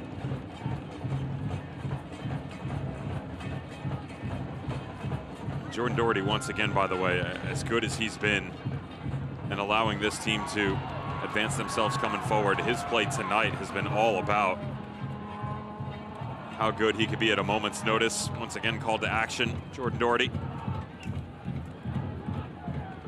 Clearance off the goal line in the first half, and certainly what was just moments ago. Jordan Doherty on the closure over the back shoulder. Again, go back to Juan David Torres and the way that he splits himself back through. And Jordan Farr involved in that as well. This is the first one that came back through as a series of about 3 separate motions in 7 minutes time that had him active in the first half.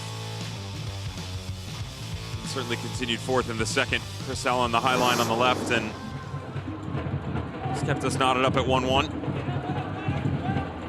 Jordan Farr with 8 saves so far today. He has kept Tampa Bay alive in this game. It's still a long way to go.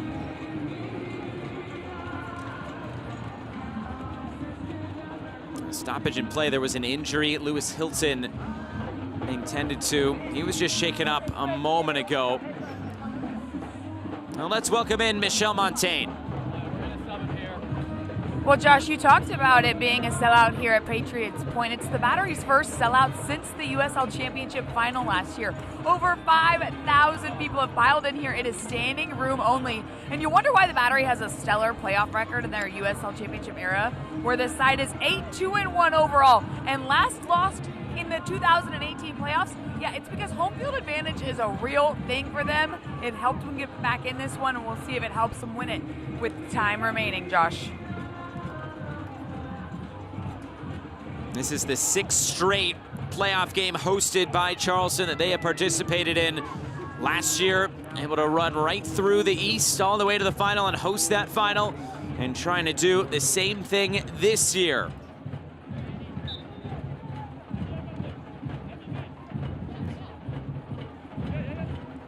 Nate Worth onto the field. The teenager entering for Lewis Hilton. That is a big development in the middle of the field for the Rowdies. Talked about how important Lewis Hilton is, the heartbeat of this team. The talented youth national team player was the 11th youngest player in USL Championship history to debut with then. You see Tulsa just prior with New York Red Bull 2 back in 2022. It was against El Paso Locomotive led by Richie Ryan. ground coverage that you get out of Lewis Hilton, his calming presence in the midfield, the physical nature, it just changes things now with the addition of Nate Worth. And talent is not going to be a question. It's just his understanding in this last 20 minutes to keep himself calm, to make sure that he creates that connection next to Crisostomo. Recognize you also had the change with Fernandez just a few minutes prior, so can you stabilize yourself centrally with all the moving pieces that have been the past couple of minutes for the Rowdies? Trying to break lines on the Charleston battery. Torres, a good challenge there by Blake Bodily. Crisostomo rolls it ahead. Jennings, the offside flag will deny further progress. And the Tampa Bay bench had a good look down the line. They did not agree with it. Adam Kilpatrick, the fourth official today, has been busy.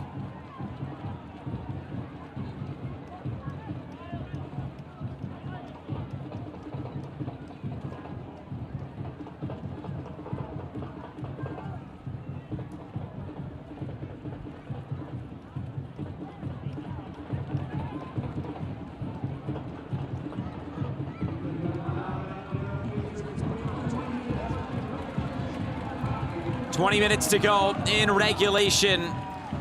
Tampa Bay last week against Detroit needed extra time and penalties. Still a long way to go, and with all the pressure that Charleston has presented to Tampa Bay, they are knocking on the door.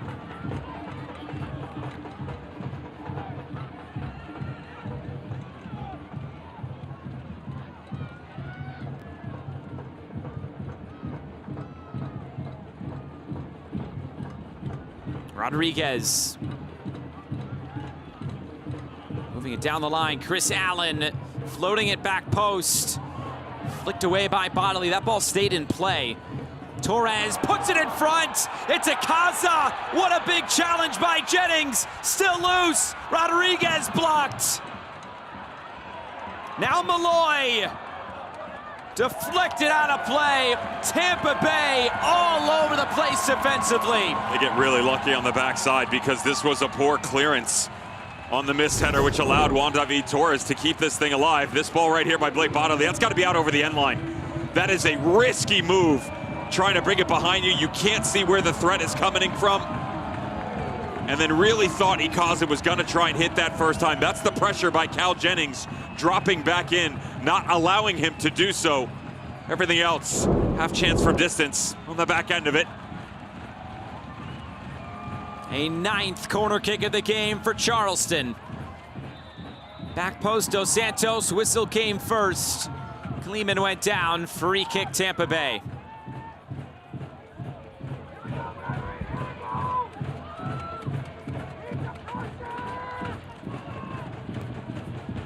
With the upsets yesterday, Charleston now the team that is in position to host the USL Championship final if they reach the final this year. They hosted it last year. They lost to Phoenix Rising in penalty kicks. We'll have our eyes on that Switchbacks Orange County game. That starts at 6:30 Eastern time, a little bit later tonight.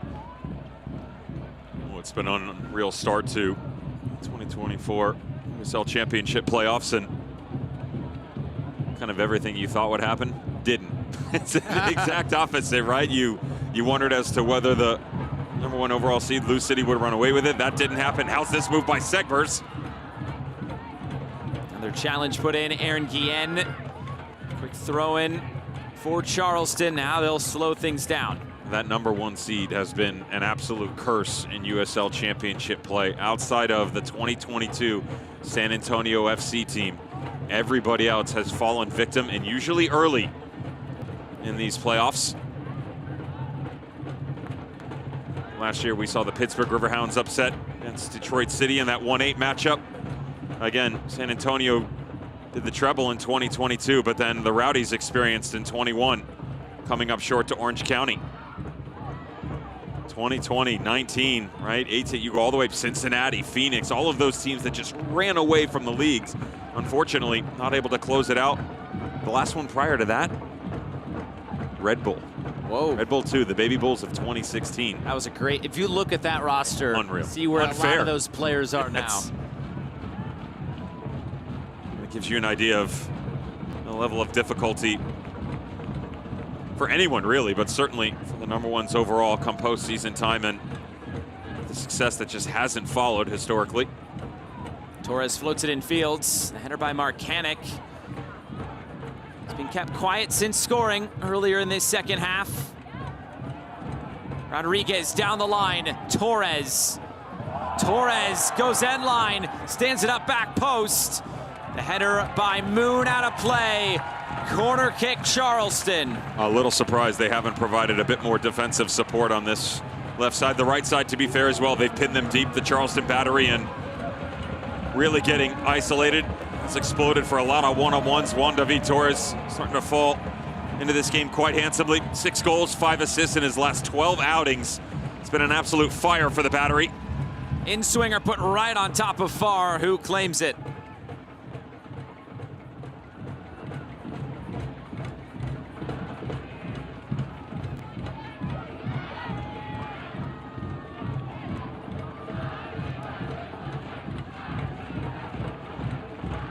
Very different than what we saw in the first half, where most of the game was initially played through the middle for the Charleston battery, found a lot of success cutting right through the lines, and then as they went back to the outside, how did the Rowdies counteract it, push themselves higher, allowed Blake Bodley to get in behind and created clear separation. That's not working anymore.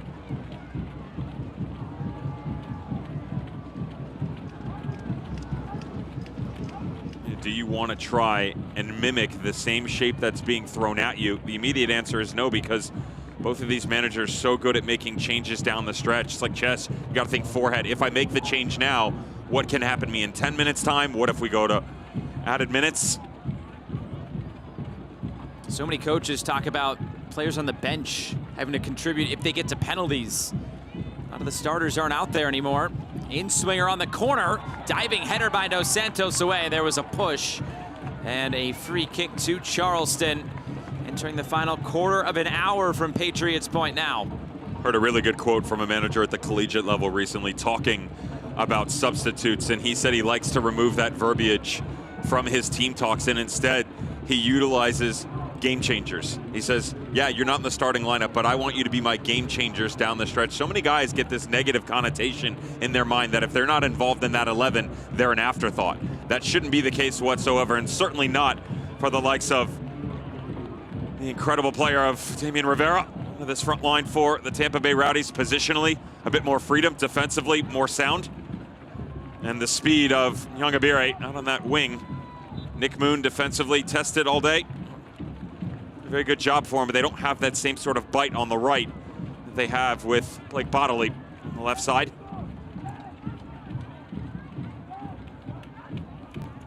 That is the final substitution window utilized by Robbie Nielsen and the Tampa Bay Rowdies. They will get another substitution window in extra time if it goes the extra 30 minutes. Make up to 6 changes if it goes into extra time.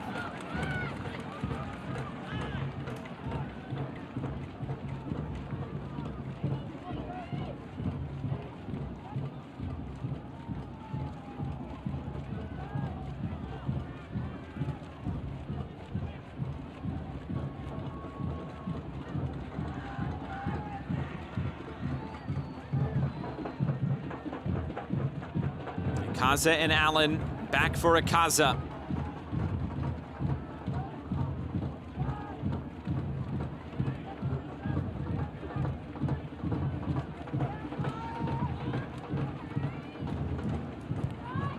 Broken up by Guillen, and then quickly won back by Akaza in the middle for Charleston. Malloy. Juan David Torres goes low from distance, and nothing to test Jordan Farr.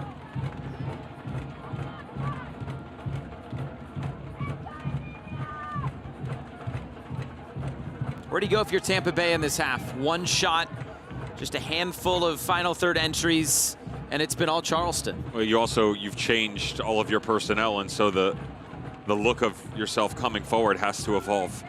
Josh Perez trying to find more combination through the midfield if you can get yourself free enough. The problem is they're doing so much work defensively that by the time they pick their heads up, your natural reaction is you want to play direct. You have to fight that urge because they don't have the same sort of presence. All the running that Arteaga has had to do. Damian Rivera trying to provide some support, but you see this massive gap on the inside. They're tracking so much centrally, and all of the movement on the interior for the Battery has opened themselves up. I would go back to what we saw in that 25 to 45 minute mark of if you're going to go direct, at least be smart about it. Come on the diagonal where there's more space for you to come into and allow guys like Bodily and Youngaberi to get on the end of it, reset yourself defensively, change the line, and then see what structure you have for yourself. Charleston in the attacking areas again. Torres touched out of play, throw-in taken quickly. Over the top, Rodriguez turns it back. Feeds the top of the area, Wandavi Torres. It's Marcanic, Nick Marcanic. Mark Segbers now squares it back, the clearance by Guillen. And now Damian Rivera trying to use those fresh legs down the line for Tampa Bay. A look in fields, and here's Nate Worth. That's very well done by the Rowdies. Pacific Neon Gabiri trying to turn the corner, another substitute. A cross blocked down, and Dos Santos helps it away.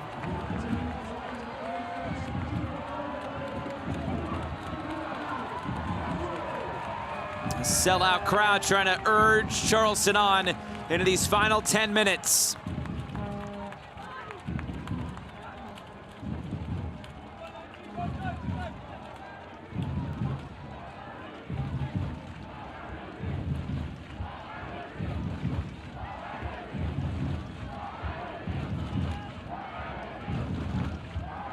Rodriguez, little hesitation. Rodriguez pulled down, free kick Charleston.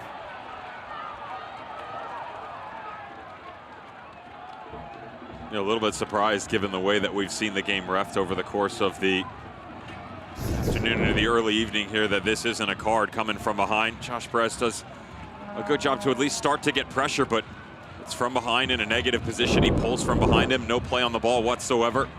A bit fortunate not to end up in the book.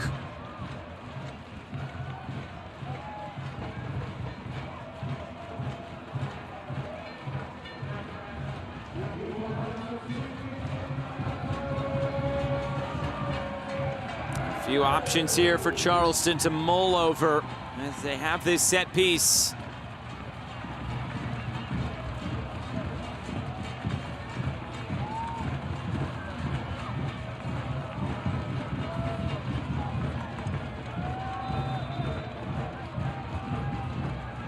This one whipped towards goal! Oh!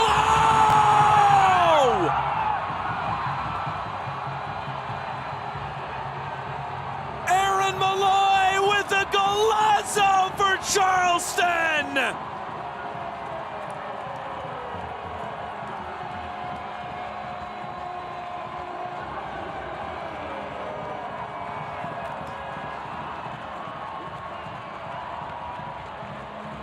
We told you that this was and is the best midfielder in all the USL Championship. Deep lying in nature, controlling tempo side to side, the physicality that he brings to the midfield. But this magical wand of a right foot have struck once again. What a spell from distance into the upper corner. Aaron Malloy, the move that he puts on this thing. Up to the gods with a pair, dropped in, and the thunderbolt behind Jordan Farr. Millimeters from missing, but absolute perfection from Aaron Malloy. Just Malloy's third goal on the season. And it's his first goal since April 27th in that 6-0 win for the Battery against Las Vegas.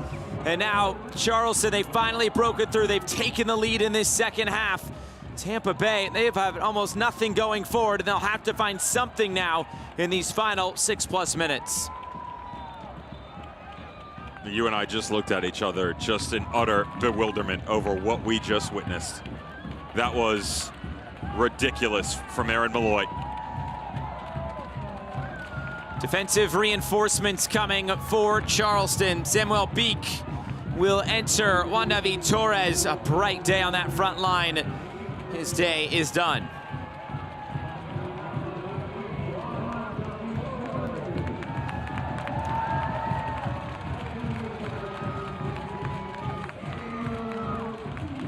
This shift should push Beek next to Graham Smith, pop Chris Allen up a little bit. And the question is now as to whether you want to sit deep, invite more pressure. You have the ability with the 5, or pump him a little bit higher.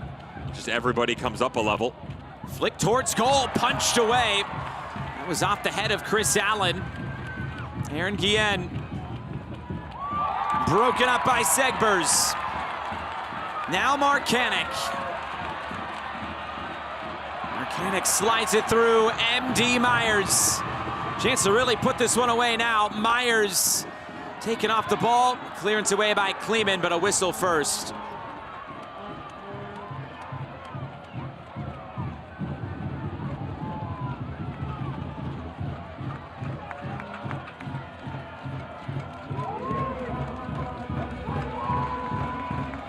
Instructions coming from the Tampa Bay bench. 5 minutes left, and all of a sudden their season is on the brink. Charleston would host Rhode Island if they are able to win this game. Otherwise, it would be Rhode Island hosting Tampa Bay in the Eastern Conference Final.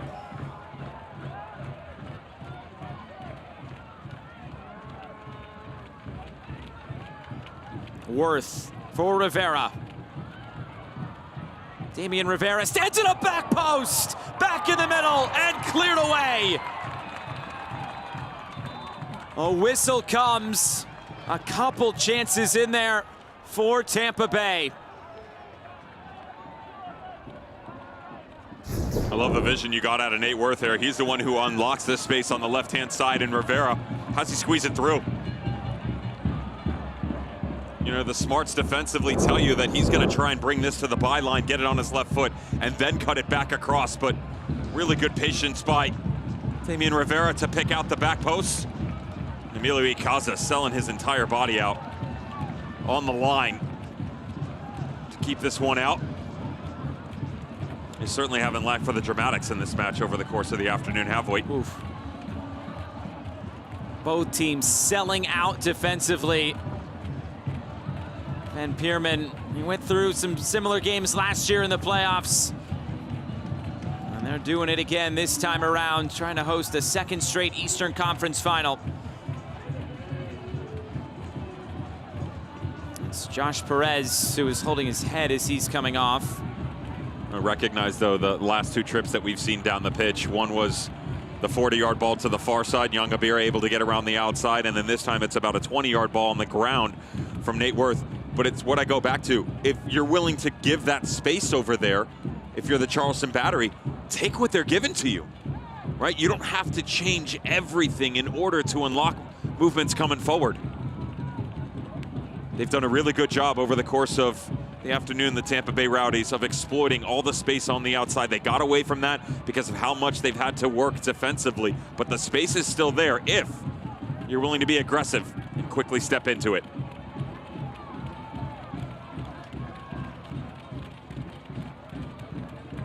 Grinwis sends it away. Time running out for Tampa Bay. That's not going to get the job done for the Rowdies.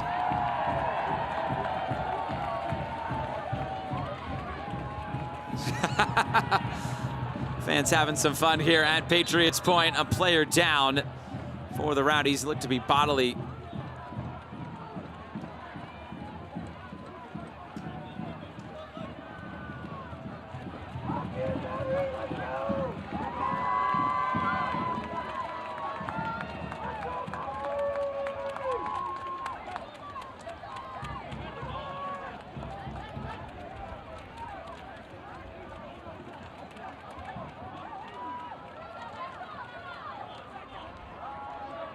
Bodily back on his feet.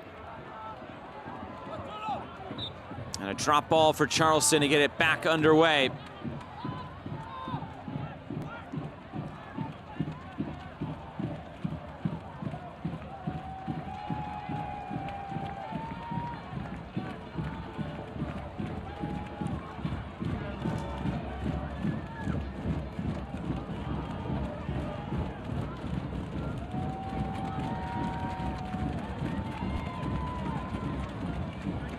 Dos Santos, broken up by Doherty.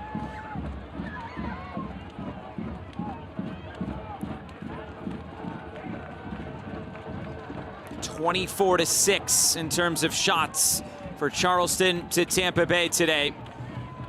And yet, they're still right in this game, the Rowdies. They gotta find something late on. Perez plays it back for Neon Gabiri. Pacific Neon Gabiri coming infield. Rivera touched away. Crisostomo.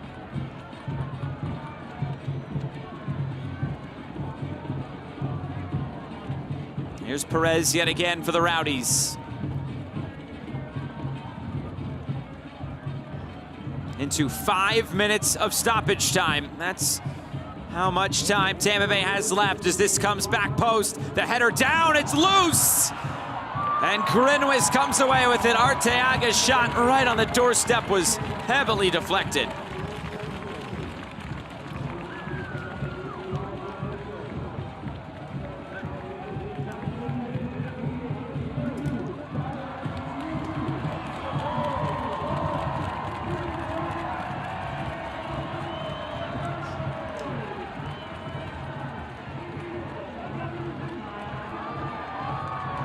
Header out of play, and Tampa Bay player holding his head is Blake Bodley.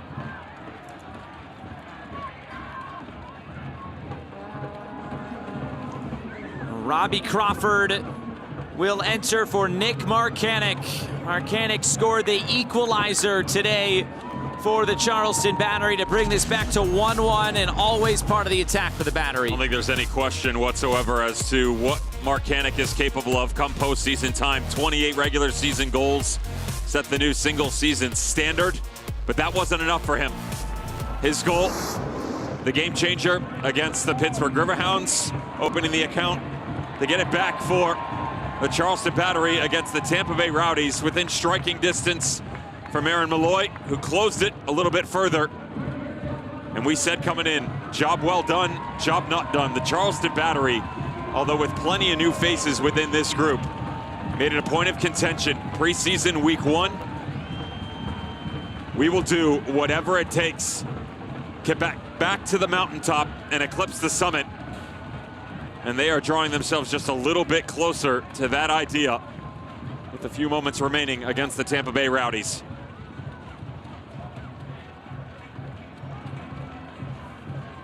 Bodley coming off the fields.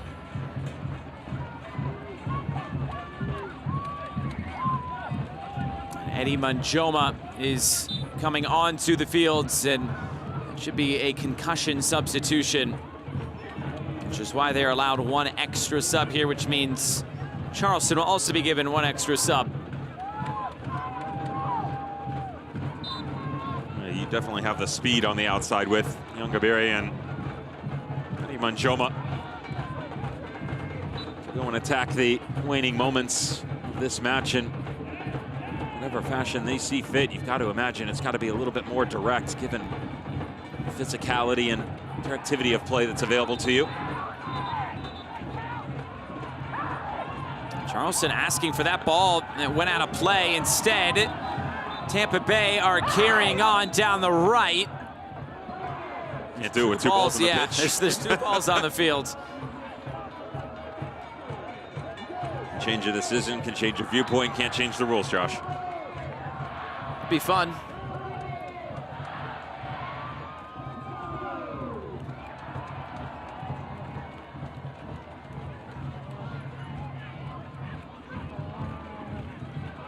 Sostamo ahead for Rivera. Now Guillen. Nate Worth. It's got to happen here for Tampa Bay. Crisostomo. Moved out wide. Aaron Guillen delivers. Back post. Couple stumbling players, but it's kept alive by Doherty. And he delivers in again. Arteaga's up for it. Flicked away. Guillen puts it back in the mixer. Neon Kabiri through traffic blocked. Another chance. Still loose. Rivera couldn't get the shot away. And it's cleared out. Aaron Guillen off the mark. And Charleston almost to the finish line.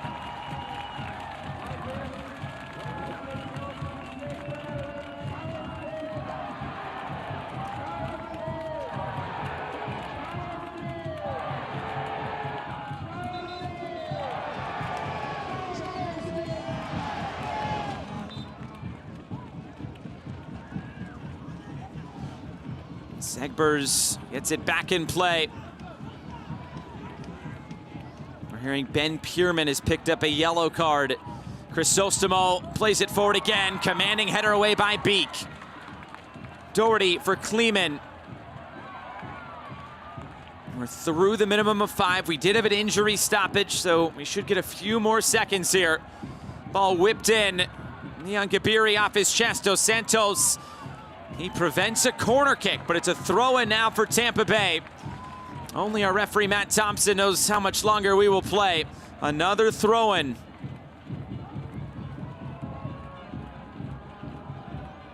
Floated in. Arteaga up battling for it. Kept alive by Neon Kabiri. Crisostomo and Aaron Guillen. Guillen floats it in, back post, nodded back in, Grinwis takes it.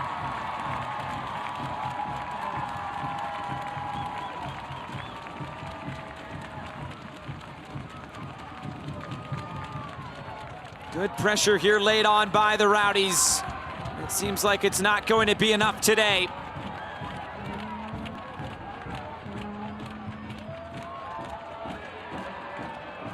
Still we play on.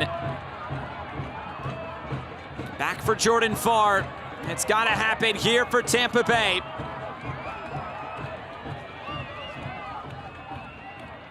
Rivera tried to go 5-hole on Segbers, nothing doing. Worth wins it back. 90 seconds past the minimum of 5. Moved out wide again. Trying to cut it in, Manjoma and Crisostomo. Charleston desperate for this whistle to come. Manjoma. Now Doherty, back for Manjoma. The ball comes into the box, the clearance away. Still nothing from the referee. Back towards goal, header away by Segbers. And that is it! The Charleston Battery come from behind. They will host the Eastern Conference Final for the 2nd straight season.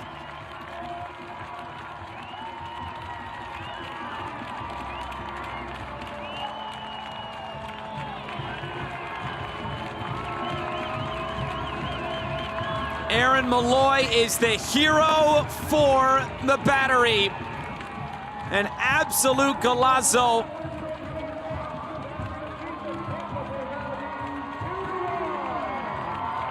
Two of the most influential players in the league this year, Marcanic and Malloy, the 2 goal scorers for the Battery. And they are closing in on another USL Championship final appearance.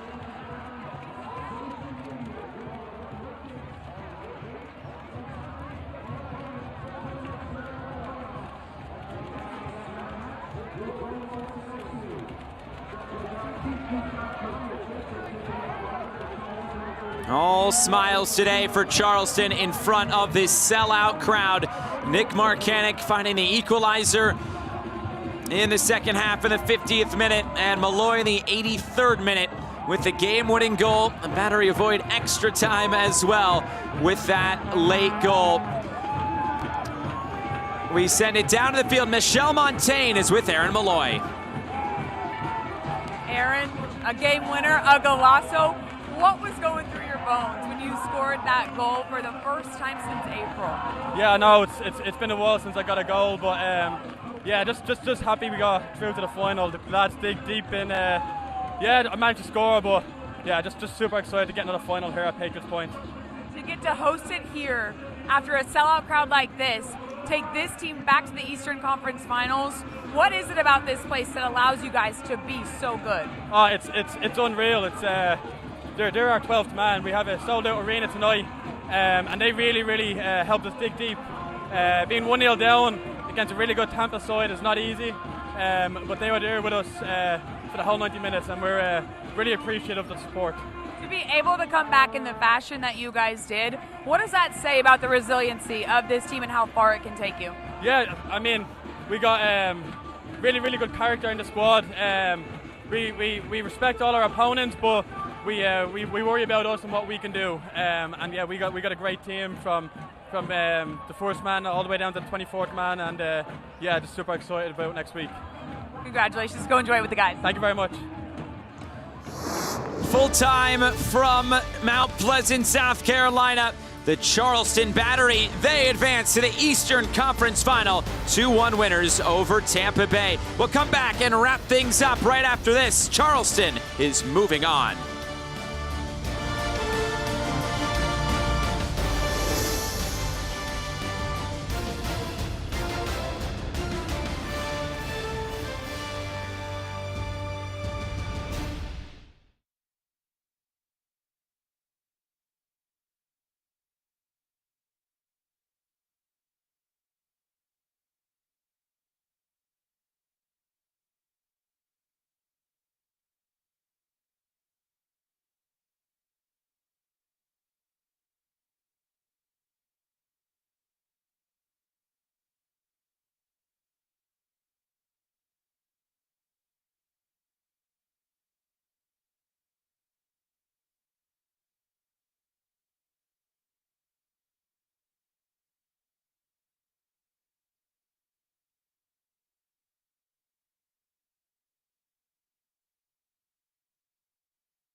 It's all celebrations at Patriots Point. The Charleston Battery are off to their second straight Eastern Conference Final with a 2-1 win over the Tampa Bay Rowdies.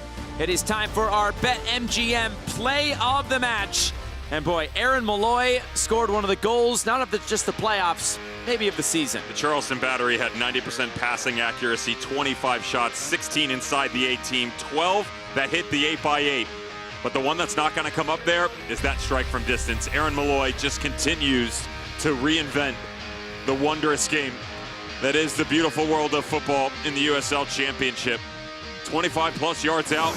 He's got pace. He's got the perfect amount of precision. And he's got glory written in his eyes once again to push the Charleston Battery into the Eastern Conference Final. They'll host Rhode Island next week. Enticing fixture in that final, the 2 seed versus the 5 seed as the Charleston Battery progress on to the Eastern Conference Final. That will do it for our coverage from Patriots Point here in Mount Pleasant, South Carolina. What a playoff game this turned out to be, but the Charleston Battery are moving on. For our entire crew and broadcast partner Devin Kerr and Michelle Montaigne down on the field, I'm Josh Eastern saying so long. The Charleston Battery 2-1 winners over the Tampa Bay Rowdies. Good night from Charleston.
I don't have an IFB in, so I hope you can hear me.